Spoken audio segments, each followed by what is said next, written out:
Hey everybody, this is the 20-gallon tank I set up for my wife to enjoy, and recently I had a little bit of a disaster in here.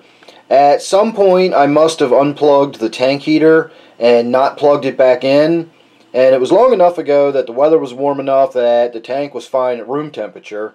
75 degrees or so is fine for most tropical fish. It's on the low end, but it's warm enough. And then the cold weather came, and this is a room that stays closed up most of the day. We keep the heat vent in the ceiling closed off since nobody's really in this room for the vast majority of the day. A little bit in the morning, a little bit at night, and that's about it. And so the temperature in the room dropped down. Probably at night it got into the mid-60s in here, and the result was I wound up losing almost all the fish that were in the tank. And so I let the tank settle down for a few days, and I have now begun stocking it back up. Most of what's in there is just guppies and endlers that I've pulled out of my tank down in the basement.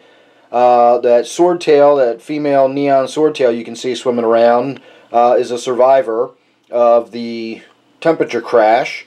And then, of course, Swimmy, my little Cory cat on the bottom, is also a survivor, which I'm really happy about. She's my oldest fish currently, and that would have broke my heart if I had killed her just because I'd forgot to plug the heater back in.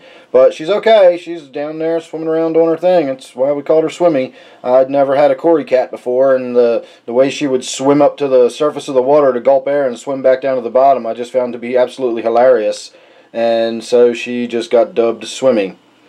And so finally, the real fish I've put in the tank here, I'm sure by now you've noticed, is I have gotten another angelfish. And really I just came in here to feed the tank and to have a look at the angelfish and see if we're not seeing any signs of ick or any, fin rot, mouth fungus, cottonmouth, any of that kind of stuff. And so far, it seems to be doing okay. It seems to look alright.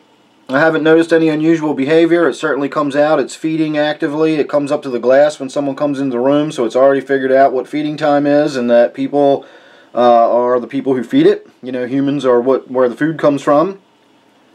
And so far so good. All I got to do now is make sure, I keep my eye on it every few days. Of course, my wife has been informed about the tank temperature and all that. She had no idea that it was, she just assumes I take care of the tank and everything was fine. So now she knows that it does need to be, warm. She knows that the filter needs to be running, and she kind of checks all that stuff every day. She checks on the fish, and she makes sure they get fed, and she does all that basic stuff. She just didn't know that the tank was supposed to be heated, and, if I didn't have the heater plugged in, then, well, why would she think I'm supposed to have the heater plugged in, I doubt she even knew the heater wasn't plugged in. At any rate, she now knows that the tank needs to feel a little warm when you're near it, and every time she opens the lid to feed them in the morning or in the evening, she can tell immediately whether or not the water is warmer than the room temperature. And if not, of course, we know that something's wrong with the tank, and the alert will go off a lot sooner this time, rather than waiting for who knows how long before the fish got sicker and sicker and sicker, until, by the time my wife finally said, she thinks something's wrong with her tank, and I came in and had a look at it, and sure enough, something was really seriously wrong with the tank. Most of the fish didn't survive 24 hours from that point on. So hopefully that problem won't happen again, but, stuff happens. We make little oversights and forget things, and it's just that easy. You can do a lot of damage really quickly from one little mistake. But I don't let it worry me too much. I learn from my mistakes. I accept responsibility for what I've done, and I move on. I'm not going to beat myself up too bad about it, and I'm not going to, not keep fish anymore, not buy any new fish. I would have ended my hobby a long time ago if I stopped buying new fish every time I made a mistake and killed some of them. So there you go. Like I said, just a little update. I've had a busy kind of Sunday. Don't know if I'm going to have time to get downstairs and shoot any video down there, so I figured while I was popping in here to make sure this angelfish looked okay, I would give a little quick update on this tank and let you know everything is so far so good. Now the other thing I want to do is add a little bit of a schooling fish to give it some more background activity, maybe some sort of broader activity, and it won't be anything special or whatever. It'll be a school of longfin skirt tetras, or maybe I'll get some lemon tetras or some diamond tetras, maybe some black phantoms, something a little different, who knows.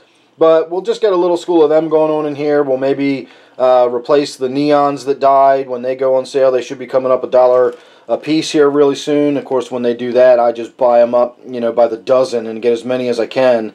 And we'll get this tank, you know, nice and sparkly with some neons or something in here. But we're not done with it yet. We're going to let that angelfish grow out. And then we're going to, as I said, add some little schooling fish to go with it. And we'll see how that all works out.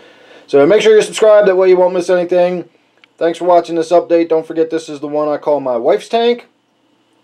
Thanks again. I'll see you real soon in the next one.